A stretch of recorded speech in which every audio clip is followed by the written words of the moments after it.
Chapter 11, Evil is Seductive. Big Masai paused as she stared into space for a second. Truth be told, Dung was more like Martin Luther King Jr., and Abooksigun was more like Malcolm X. But that's enough for today, child. Tomorrow, bright and early, me and you gonna jun before you carry yo ass and join that army.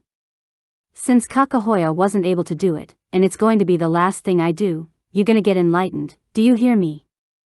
Cush smiled. Yes, ma'am. Laying down for the night, he was soon awakened by Big Masai. Child, take a puff of this sticky icky. Cush took a long hard drag and began to cough for 3 minutes before he regained his senses. Big Masai, this stuff is strong. Big Masai laughed. I told you it was that good stuff. Today, we will read and fast as we engage in the holy jun. Cush asked, what time is it? It seems like I just closed my eyes. Big Masai, shrugging her shoulders, oh, it's about 2 or 3, I guess. I don't know. She grabs her Torah. Which of these books is your favorite? Cush thought, I'll say, James. Yeah, the book of James. Big Masai shook her head, that's a good one. Okay, let's start reading.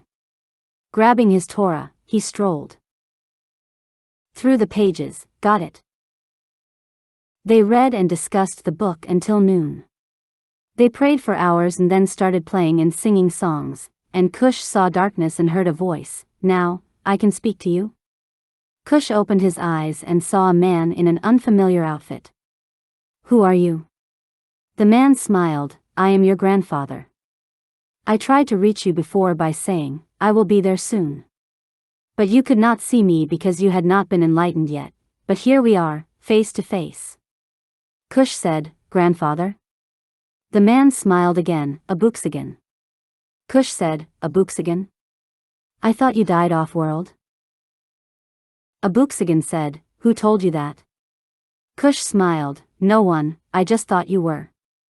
Abooksigun looked at Cush. My experience in New York was preparing me to go off-world. I thought New York was my job, but it was my classroom, my lessons, and my books on how to fight the evil one. Now, come, let me look at you. You are grown now and look healthy. Where is my beautiful wife, Akutukananu? Cush was confused. My grandmother died, and her name is Kakahoya, but I called her Mamaline. Abooksigun shook his head with sadness. That makes sense, for we had huge bounties on our heads. Kakahoya Akutukananu was her mother's name. I never tried to contact her to protect her, but I will be coming home. There is much to tell you. Big Masai awakened Cush. Child, wake up. You've been knocked out all night. It's time to eat. Cush curiously asked, what time is it? Smiling, she said, it's 9 a.m., now come and eat. Before his feet hit the floor, a feeling came over him, and he started speaking in new tongues, and they both rejoiced. Puzzled, Cush looked at Big Masai. Why didn't no one tell me my grandmother was Akutukananu? Big Masai dropped her spoon. Who told you that? Cush said, I saw my grandfather, Abooksigun. He came to me in my dream during the holy jun and asked about her. Big Masai just smiled. Well, I hadn't gotten that far. The rule was only those enlightened were told the truth because the bounties on their heads would tempt those heartless and greedy. Cush shook his head. He told me that as well. What else did he tell you? Cush said, he only said he was coming home before you woke me. Big Masai smiled. Yeah, Kakahoya and all those from New York changed their name when they came here, and the rest traveled to Arizona. The largest reward in history was placed on all those who left T3, but I will get to that later. Come on, let's see if we can figure out what your gift is. They tried all day to see what Cush's gift was. Cush concentrated on all the skills he thought he might have and then started trying all that Big Masai suggested until they gave up. You hungry? Big Masai asked Cush as they sat on the porch, out of breath. Yeah, I could use something to eat. They stood in the kitchen. Cush grabbed a knife and lightly rubbed fingers against it to cut off a piece of rabbit roasting on a fire. These things are not even sharpened. Big Masai said, "Oh yeah, I wouldn't do that if I was you." But it was too late. Cush said, "No, they ain't. This thing might as well be a butter knife."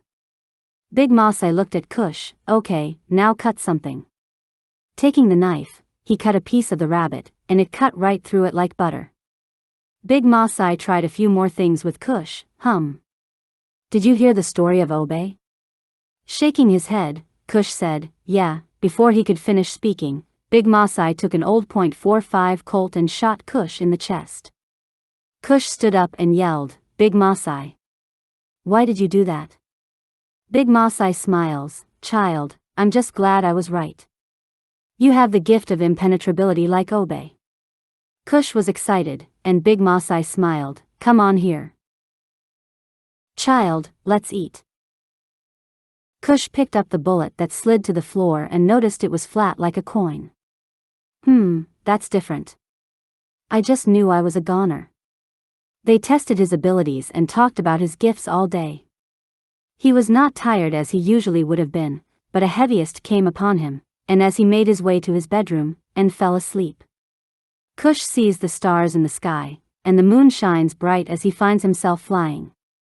Looking down, he sees a group of people walking south on Highway 65. Leading the group was a young pregnant woman. Cush zooms in and notices it's a younger version of his grandmother. She looks saddened but walks with pride and anger at the same time. She lights up the darkness as she glows like a light.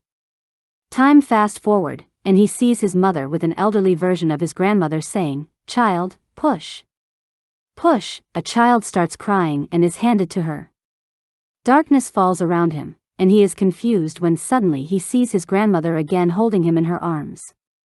Time speeds up, and his entire life is seen in a flash before darkness falls around him again. Hearing a voice, "Before you were born, I call thee." Big Masai awakened him. "Cush? Cush. You better come on and let's get started. You only have a week before leaving. Come on here, if you want to know the rest of this story now." Cush sits in front of Big Masai, rubbing his eyes and yawning when he notices an unfamiliar look on her face. "What's the matter, Big Masai?" Big Masai smiles, "Oh child, it ain't nothing. This here gout is acting up a bit this morning, but I'm alright. Let's see here." Ol Abooksigun began to have many problems with the people. People who were vegans fought among the people who were not. The Irish started acting uppity, self-entitled, and arrogant and used Abooksigun as an example of their excellence. These arguments began to piss Ol Abooksigun off, so he started a church and taught the people. The church taught about Sabaoth, history, religion, and different cultures. Dung and Abooksigun created Sabaoth's first temple of the Americas, the first time in over 1,000 years. They both started to teach by alternating weekends and did this for a year or so. In Abooksigun's first sermon, he got the Dirty 30 to gather their equipment and set a stage behind him as they taught the people. They played and sang songs, and he preached about how the people had been acting toward one another and his frustration with them all. "Since we have been here, have you not noticed the others who have incredible gifts no human has ever possessed? Are you blind to what is happening? Some of these people you have known since birth. Yet you cannot see that these gifts are from Sabaoth. Your past has corrupted your mind. Some of you try to run to the Anakitas to tell of our presence. How do I know this? There are over 200 graves at the entrance of T3 that we have stood watch over since we have been here. Many have run to their oppressors to snitch on us who are trying to redeem them. They were not ready for freedom. We would have been caught by now if we hadn't set up that post. Did I come to tell you to worship me? Did I come to oppress you more? No, I came in the truth of love for my people. We have endured this pain because of sin. Hatred, jealousy, and envy are sins. Sin is evil, and evil is being selfish because evil is seductive. We are drawn away from Sabaoth because of our lust and enticements. The things we desire causes us to do evil things to one another. Greed, wanting it all, robbing, killing, and stealing. Lust, uncontrollable craving and desires and doing whatever to get it, deception, manipulation, and even rape. So, selfishness is our downfall. However, selflessness is our redemption. 10-1. 10-1, those rules are for those over there, but you want it here. It's not going to happen as long as I'm here. They say, a hit dog will holla, but today, I'm throwing rocks at those who have great potential but think that your enlightenment is your salvation. You believe your gifts eliminate you from being humble. You cannot become a better person without wisdom, knowledge, and understanding, which makes you humble. How long does it take to get all three? It takes a lifetime. Sabaoth work through you instead of inside of or on you. I have met some whose hearts are pure but don't know Sabaoth. Sabaoth works in many of them but on you. When I separated the people, I separated by belief, but if I were separating by morals, some of you would be right here in the ghetto instead of T3. My uncle Friedrich, a true revolutionary, said that this country has always created a great division between Wakatilians men and women, a long-running assault on the Wakatilians family. How? The sex revolution of the 1970s evolved from slave culture. Wakatilians were psychologically conditioned to disregard their internal moral code drawn from an African high spiritual culture and were forced to engage in promiscuous behavior for the sake of bearing children for slavery. Normal bonds of love and commitment, marriage and family unity, and loyalty were forbidden and discouraged under the threat of abuse or death. 2.5 centuries of this in the Americas left deep scars, and trauma-based programming of the mind and spirit transferred generationally to the descendants of these victims. This is why reparations was and is still warranted. Today, we are still affected by these tactics designed to create the mind-controlled slave. The so-called 70s sexual revolution began the image of the hypersexed Wakatilians, this time for the sole purpose of elevation of STDs or sexually transmitted diseases that would result in not only sickness but sterility, infertility, and death in the Wakatilians' population. The image of the powerful pimp, the sex-driven hustler, and a Mac were all designed to steer the Wakatilians male towards a lifestyle that would ultimately kill him. The Tuskegee syphilis experiment was not the only social experiment designed to take out Wakatilians by infecting them, their wives, and their children. These men, numbering over 600, went on to expose unknowingly dozens of women who, in turn, exposed dozens of men they subsequently married or were intimate with. And by extension, the children born to them. It was evil on a whole other level. But only one dimension of the war on Black America. The effects were seen in how STDs ravaged the health of Wakatilians men. Wakatilians men are unwittingly duped by society and Hollywood images into engaging in promiscuous, out-of-control behavior designed to make them not only infectious but disease carriers to their families and women or men with whom they are sexually connected. This global plot has worked for generations to reduce our numbers and control us through our health. Then I look here where we have men like Black and Hound, who many women want to date and have sex with, but men like him only want sex, and you know it. Hoping he will change or hoping you can change them, you turn around and kill another woman over his decision to be with her when she doesn't even know you are dealing with him. Having all these kids by these men, they get old, you get old, and their children hate them not because of him but because of you. Children need fathers, not sperm donors. This is not Sabaoth's way for us. Listen, not saying having multiple wives is terrible, but having multiple, as they used to say in the olden days, baby mamas is not Sabaoth's way. Then you have women like my dear sweet Abra. Abused and misused by men like Black Hound and end up with 15 kids by 15 men trying to find love, but your abuse from the past has defined love to you, or you simply can't get the abusive nature out of your system. Refuse to find a decent man that he loves her, respects her, and treats her like she needs to be, but it is she who rejects that feeling that she longs for. She doesn't feel loved unless she is abused. PTSD. Or like old one, a narcissistic old man who sees everyone's fault but his own. Prophetess Akilamelech said it best, until the Wakatilians wake up to who he really is and stops operating through a transplanted consciousness and a misaligned view of himself, his world, and his place in it, he will continue to be the victim of his own weaknesses.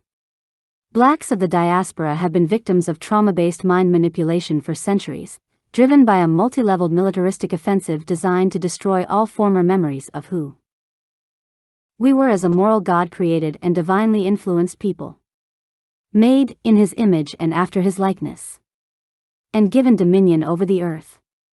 This offensive is documented in history and has been ongoing for centuries. The Wakatilians' males are their species' natural defender and protector, as it is in the male of all species. But you cannot protect what you cannot see because you are blinded by an implanted self-hate and rejectionist mindset that mentally divides one from his own kind. The Wakatilian woman is the queen bee of the global hive that is Black humanity. The hive dies when the drone soldiers forsake the beehive and its queen. Those who set this war in motion long ago know this law. Without the female, there is no continuation of life. No threat of future borns. Listen, Simba Wusi Wajua, Black lions of the sun, and learn. Without the lioness, there is no pride to defend. Abooksigun turns and looks at Akutukananu. It wasn't until I met you and your sister that I understood the plot of Satan. He torments us with our past, something that's so minute and irrelevant, and it has us feeling like the abused one, and it'll make us doubt who we are in Sabaoth, even something as small as just believing in him and making that seem to be a sin. Anu, we are all humans, and Satan's job has always been to deny that Sabaoth was Sabaoth, so his job is to make us doubt that he exists. So yes, I have heard voices tell me to kill myself. I have thought that I was less than I am. That's the great deceiver's job. His job is making us feel less than ourselves, but being honest with you. What I say to that voice, that idea, motherfucker, kiss my ass. Anu, even you, like many others, can't seem to hold on to your faith, which can be thrown off at a whim. You have to know what you know and know it is true. A wavering mind cannot please God. I need all of you to listen carefully. Satan comes to steal, kill and destroy you mentally first, in your conscience's mind. He is trying to make your strength your weakness and torment you for those weaknesses. He brings people and events to tear you down. When he can't talk to you in your self-conscience. A young man stood up. Why don't the Abenians just destroy the entire planet? I'm tired of this confusion and hatred.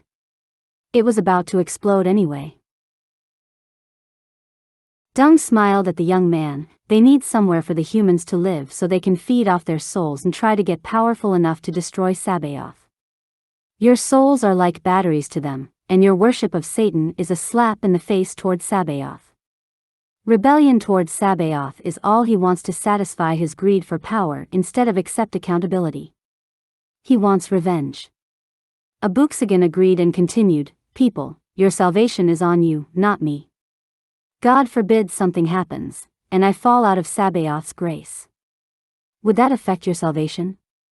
I will say this repeatedly until I turn blue in the face because of its importance. Wisdom, knowledge, and understanding takes a lifetime, not a couple of weeks. First, seek wisdom, and the other two will follow behind. Don't look at me for salvation but yourselves. The Torah says, these people honor me with their lips, but their heart is far from me. In vain do they worship me, teaching as doctrines the commandments of men, not Sabaoth but men. I am only a man. It says, every plant that my heavenly Father has not planted will be rooted up. Let them alone, they are blind guides, and if the blind lead the blind, both will fall into a ditch. Peter, a disciple, didn't understand, and Msleach told him, whatever goes into the mouth passes into the stomach and is expelled. But what comes out of the mouth proceeds from the heart, which defiles a person. Out of the heart come evil thoughts, murder, adultery, sexual immorality, theft, false witness, and slander. Sabaoth gave us life, Msleach gave us forgiveness, and Letzi gave us the gift of enlightenment, the Trinica or the Holy Trinity. Once enlightened, Mletsi sends us guardian angels. These beings are assigned to you once you are enlightened, and they might marvel at you because they have always been spiritual and know you shall be like them one day. They see your ignorance, your sin, and your stupidity. They are assigned to you but do the will of Sabaoth. These guardian angels only answer what you need to know, not so much as what you want to know. These guardians or angels are beautiful, and neither are they male nor female. There is no need for sex in the spiritual realm, and their job is to do as Sabaoth says, not what you say, just like my guardian, Yael. I'll repeat it. Enlightenment doesn't change who you are, you do. Some who are not enlightened have more morals than those who are. So, it's up to you to read and switch to a godlike creature. Humble and obedient is Sabaoth's way.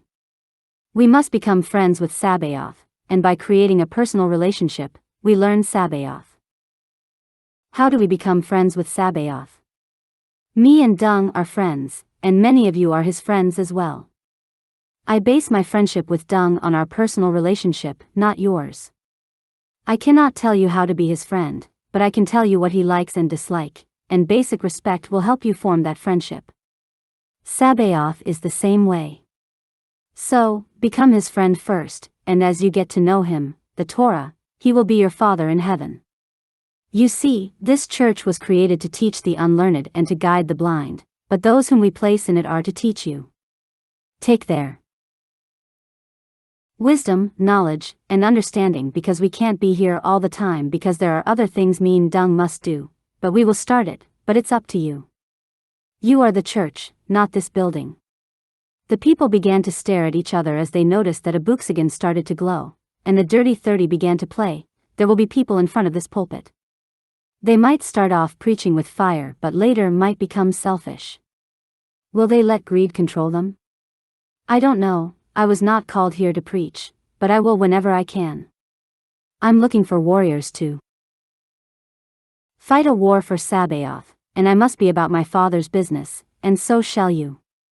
Many times, neither Dung or Abooksigun couldn't remember half the things they said, but they taught with wisdom because they preached from the heart, and Mletsi would come in and take control of their conversations. It took a while before the people caught on, but they soon became a unified force to be reckoned with. Abooksigun and the Dirty 30 threw General Abo, now called Abenian, a surprise going-away party. Abooksigun called Abenian, "We need your help with Deadman's caves. We have some lost people in the caves, and I remember you said you spent a lot of time down here when you were a kid. Please come as quickly as possible." Abenian rushed there, and as he landed his sky craft, the people hid and yelled out, "Surprise!" The entire community participated in the festivities, and the Dirty 30 played music and sang songs of celebration. Lishan was there, and Abooksigun got on stage, looking her way, and sang "Call Me" by Phil Perry. "Ooh, baby, I love you, yes, I do, and I love you too. Baby, will you call me the moment you get here?" Abooksigun and Lishan enjoyed the entire night together. Cush interrupted Big Masai, "I thought you said my grandfather married Anu?" Big Masai looked disturbed as she was about to say something and then paused. Cush asked, "What's wrong?" Big Masai smiled, "This old galt is still acting up." She reached for a shoebox, took out a small cigarette, and took a puff. Cush turned his nose up, "That's loud." Big Masai shook her head and reached for another cigarette, "No, child, this is loud. This here is that Zaza. Sticky Itchy is for entertainment, loud is for recreation, and Zaza is for all of the above, plus pain." Taking a puff, she exhaled, blowing out the powerful smoke that made Cush raise his eyebrows. Big Masai leaned back for a minute and said, "Oh yeah, now, let me finish." Abooksigun dated Lishan briefly, but his duties got in the way of their relationship. Abooksigun fell in love and out of love because she wanted his every move to be with her. She was the jealous type and a little too masculine for him, but they stayed good friends until he got with your grandmother. You see, most women just don't want their man giving another female any attention. Anyways, that same night Abooksigun fell asleep and had a dream. His dream was so real it confused him. Amid a beautiful forest, he stood there admiring the beauty of the trees but felt uneasy but couldn't explain the feeling because he was captivated by the beauty of the forest. He walked for a bit, and the most beautiful woman he had ever seen stood there in his path, but the woman quickly turned into a tree. The tree and its branches followed him. Feeling a dark evil, he turned, and a young man named Mesfin approached the tree. Mesfin became drunk at the sound of the tree and was drawn to it as he got closer to it. One of the branches reached out and scratched Mesfin, and spiders rushed out and crawled inside his wound. They began to multiply as they ate Mesfin from the inside out. He fell to the ground like a bag of flesh. Thousands of spiders crawled out of his empty shell and ran up the tree, and the tree grew taller. The tree branch struck Mesfin in the skull and filled his body. Mesfin opened his eyes and began to attack Abooksigun and his men. As they ran, Abooksigun saw Karen being drawn to the same tree and many others started gathering and walking toward the tree as it grew, consuming the people. Abooksigun shouted, "No, that tree is evil. Fight back. It's evil." The spiders started chasing Abooksigun and his men, but AkunSimBel wasn't fast enough as Abooksigun shouted, "Don't listen to the tree's sound." AkunSimBel was covered in spiders, but her hand reached out, and Abooksigun grabbed her. But the rest could not fight the sounds from the tree as it grew to the height of a humongous creator standing 20 stories tall with large roots the size of boulders protruding out of the grounds for miles and locks the size of tree trunks as it devoured many more. Abooksigun was awakened by Dung. "Hey, Abenian is leaving. You coming?" Abooksigun smiled and said, "Oh yeah, be there in a minute." He thought of the dream, but it had escaped him, and he had forgotten about the dream as he walked toward Abenian, who was in tears. Abenian hugged the people and was given an emotional send-off, and he headed off to see his wife and son. Big Masai took another hit from the cigarette. "I feel much better now. You asked me about Kakahoya being Akutukananu. Well, first, I need to tell you about Luadakar. Some also called it Takar." Cush said, "Luadakar?" Big Masai smiled. Yes, Luadakar or Takar was known as a mighty kingdom worldwide.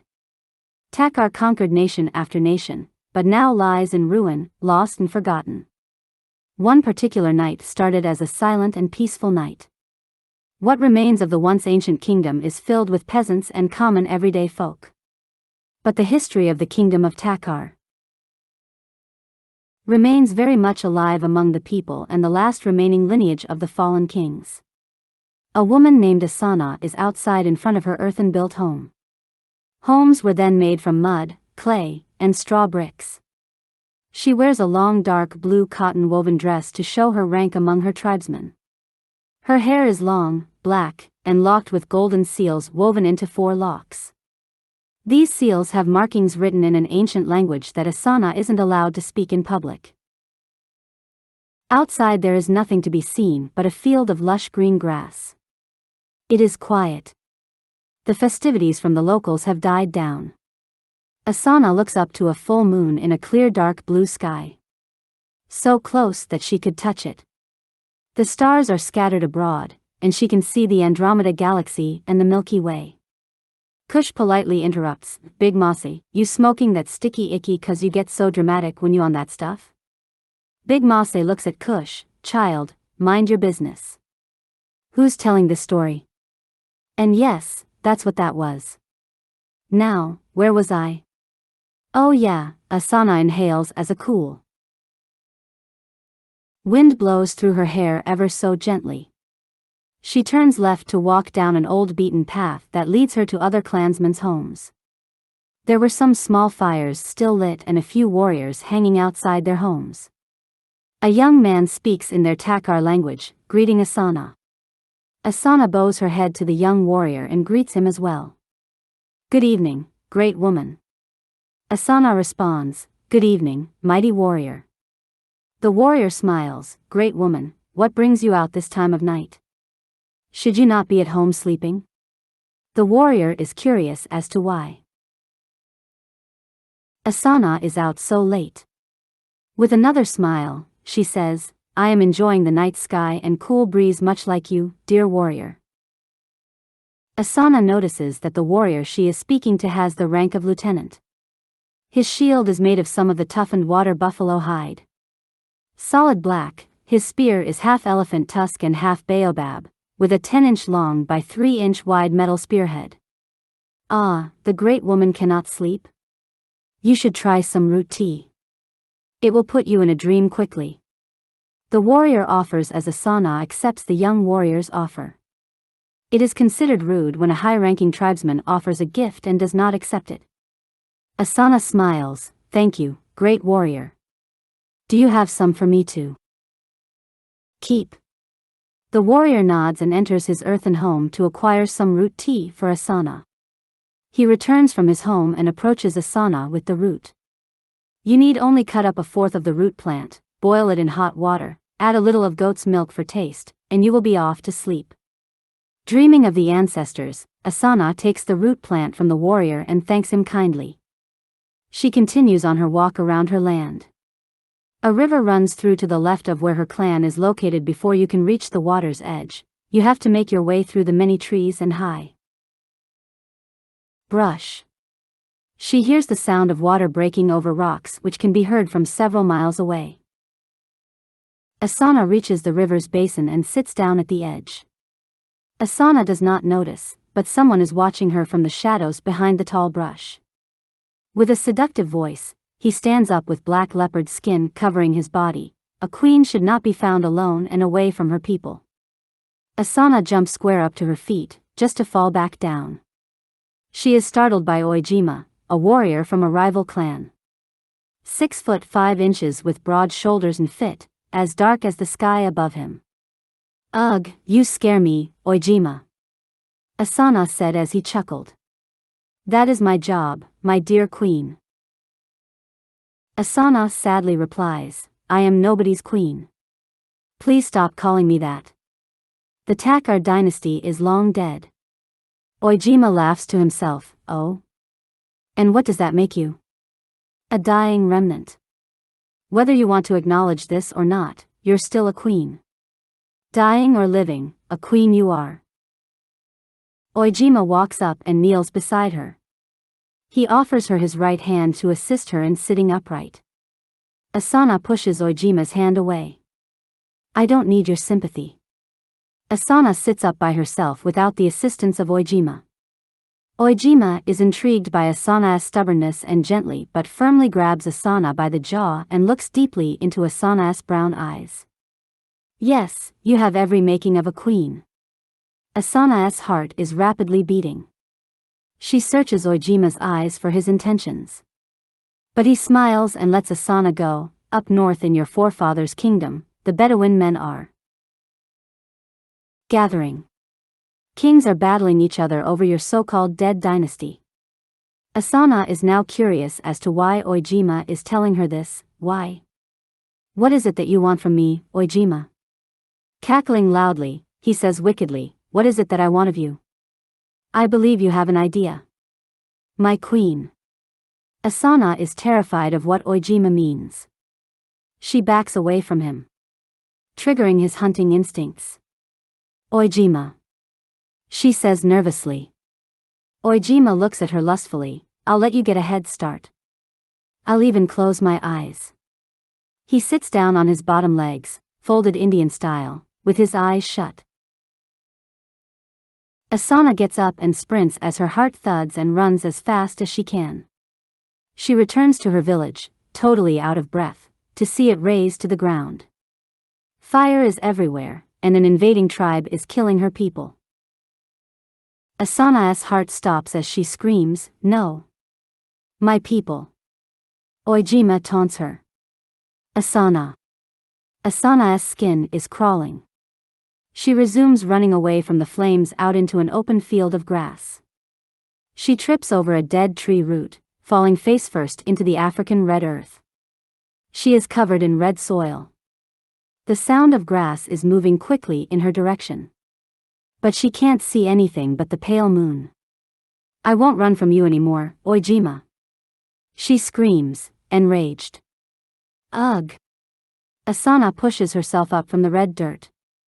She stands to her feet. Oh. I am so glad that you aren't. I was beginning to get a little bit tired. Her vision is blurry. She can't see anything with the red dusk stinging her eyes.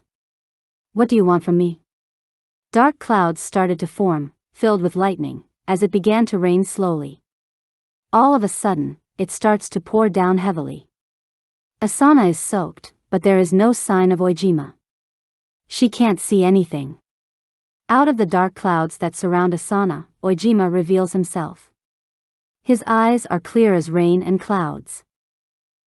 Multiple voices say, I've been waiting for you, my queen. For forever. You are the first in your generation. Waiting so many long years. Thunderclaps, lightning flashes, and the earth shake and vibrates as Ojima speaks. Now, I will finally be able to reproduce. He speaks gently. The golden locks I love so much on your hair will release your power. Luxacri. A surge of power is released from Asana. Her eyes go hot white. She shrieks with power. Then as quickly as her power came, it disappeared, leaving Asana unconscious. Ojima takes Asana up in a tornado. Into the heavens, and they disappear. Ojima brings Asana to his kingdom. The Beto clan. Located in the heart of central southern Africa. He takes her to his castle, where he seduces and mates with Asana. Big Masai stops for a second and then looks into Cush's eyes. Asana was the ancestor of AkunSimBel and Akutukananu and yours as well, that unknown DNA we talked about. Throughout Ojima and Asana's reign over Takar, or what was formerly called Mizraim, also known as Egypt. They both laid waste nations after Asana conceived a daughter whom she named Asuna, giving the girl her namesake. One day Asana was walking in the temple of Ammonius to pray to the sun god and pay homage to him. While praying, an evil presence emerged, causing Asana to shudder. She looked up, and this brilliant creature of light appeared before her. Asana jumps back in terror. Who are you? You're not Lord Ammonius. For you see, Cush, this was your grandmother's, Kakahoya, or should I say, Akutukananu's dream while she was in New York. She never told anyone until she told me many years ago. Since I was your grandmother as well, she told myself and Samuel. Maybe because she knew she wouldn't be the one to tell you. Sabaoth revealed to her your dynasty because she said it wasn't until she woke up that she realized what that dream meant. Because when she woke up in the middle of the night in a sweat. She spoke so vividly that even I saw her sitting in her bed, confused and puzzled. She said she walked around her dark room, searching for the light switch. She finally came to the light switch and flipped it up for the light to come on. She took a breath, reminiscing about the dream of her ancestors. There was a window behind Akutukananu that was open. It was morning but not quite dawn yet, and Akutukananu, much like her ancestor Asana, looked over the grassland and at all of nature, letting her thoughts wander. Akutukananu. She hears her name being called in the dark. She turned around to see if someone was in her room. But she sees nothing. Akutukananu. Unnerved at the sound of her name, Akutukananu turned around fully to see plants in her room. Her true gift had been revealed. But when she turned toward that window, she saw the fallen goddess Bastet hovering outside her window. Akutukananu jumps at the sight of the goddess. And asks, who are you? The fallen one says, I am the goddess of your ancestor Asana. She hears whispers, do not trust her. Her guardian appears, saying, do not trust her, for she's pure evil. Akutukananu searches around again to see where the sound has come from. The fallen creature knew that Akutukananu was the descendant of Asana. Daughter of Asana? She says curiously. Akutukananu asks, how did you know that? The eerie voice replies, I am Bastet, and I know everything. Akutukananu thinks about everything she has gone through and wonders why Bastet is here. I do not worship you anymore, Bastet. I worship the one true God. The living God. Sabaoth. Bastet immediately starts to pulsate black in a fit of rage. Her aurora shifts to a dark color. Bastet's eyes go cold. And tendrils begin to form out of her skull. She lets out a horrid torrential screech. I made you. The power you have, I gave you and your forefathers. She groans, thrusting her arms forward in anger as a burst of wind blows and knocks Akutukananu off her feet. Luxakri. The sound of Oijima's voice echoes in the wind. Suddenly, time slows down. The temperature in Akutukananu rooms rises. Bastet knows instantly that it is Mletsi. Alda is sleeping nearby and is awakened by his guardian angel. He rushes toward Akutukananu's room. As he runs as fast as he can, he changes forms. His eyes turn a golden red flame color, and his right arm turns into a crystal with lava-appearing energy running down to his right hand. Seraph, be gone, a burst of energy is sent at the fallen one. And she screams in pain as part of her being is scorched. Bastet gets away, shouting, I am not through with you yet. Daughter of Oijima. We will meet again. Alda screams over the earpiece. Abooksigun. AkunSimBel, Abooksigun, Old One, and those nearby burst into the room, armed. Akutukananu is unconscious. AkunSimBel runs over to her sister and holds her sister in her arms, calling her name, wake up. Please. Not again. Abooksigun says, I can sense its presence. This fallen foe is angry. Who or what was it to you? AkunSimBel looks up at Abooksigun. It's the goddess that our forefathers once worshipped. At least, that's what we thought they were before we met you and now believed in the living God, I am. Alda states his opinion with a short temper. And for the second time, I am saving your skins. Because I am the most watchful. As before, so again, we need a plan. The Abenians are now coming to us with this trickery, and you too are the most vulnerable until you learn how to control your powers. Abooksigun cut Alda off, shouting, enough. This is a mighty enemy, we do not need to let our guard down. She has the power of manipulation that we all can see. No demon comes in such a form except to deceive. Akutukananu stirs and awakens. Book, she says weakly. She sapped me of my powers. I feel drained. Akutukananu says while breathing heavily. I didn't create a storm as I was unconscious. Have you not noticed? Abooksigun smiles. Yeah, the building is still intact. What did it want with you? Akutukananu is nearly out of breath, breathing in between her words, something, to do, with my ancestor, Oijima. AkunSimBel looks at her sister rather peculiarly. Akutukananu looks back up at her sister, yes, Akun. Akutukananu continued. Him. Old One steps forward, I've been inside both of your minds. I knew there was something odd about the both of you. But when you said the name Oijima, it all makes sense now. Abooksigun looks back at Old One strangely. What do you mean, Old One? Old One says nothing more and walks away. Abooksigun stops him. Tell us what you are not saying. Old One looks at Abooksigun. You are too young even now to understand. Angrily Abooksigun shouts, 12 years here fighting and training, and you say I'm too young. I'm not that 15-year-old boy you first met. I'm 25. Try me, or get the fuck outta old man. Akutukananu speaks up, we are demigods. The whole room goes cold. No one says a word, as everyone is shocked at what was said. Abooksigun immediately becomes aggravated. He looks at the twins. Half Abenians, book, AkunSimBel says.